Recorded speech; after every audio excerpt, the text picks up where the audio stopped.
The federal courts found 8 current and former directors of the debt-stricken Centro Properties Group have broken the law by approving financial reports which failed to disclose billions of dollars of short-term debt.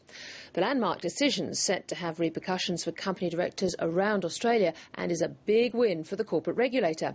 Our reporter Rebecca Hyam was at the Australian Securities and Investments Commission headquarters in Sydney as the decision came down. So briefly, Rebecca, what has the federal court found in this case? Well, Justice John Middleton has found that the directors breached their duties when they signed off on the financial accounts back in 2007, which misstated Centro's financial position by about $2 billion.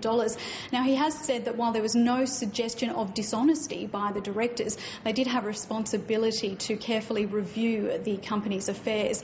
Earlier this year, lawyers for the defendants had argued that the directors had a right to rely on advice from the auditors, PricewaterhouseCoopers, but Justice Middleton has said that as directors, they really do have a responsibility to carefully scrutinise financial statements which are fundamental to the company and review and approve them before they're put out. ASIC takes directors' duties pretty seriously. What's been its response to the findings?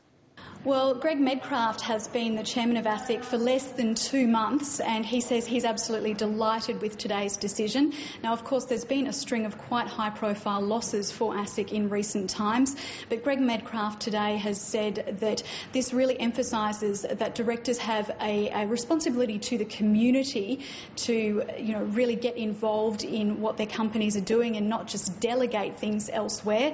He's described this case as a landmark decision, which holds the directors to account, and he says that it really clarifies the responsibility in a legal sense of what company directors need to be doing.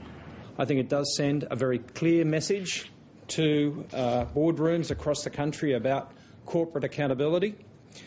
I believe what it's highlighted is that the danger of boards uncritically relying on management or the auditors, that it's not the responsibility of company boards that to simply delegate or rubber stamp. They've actually got to take responsibility.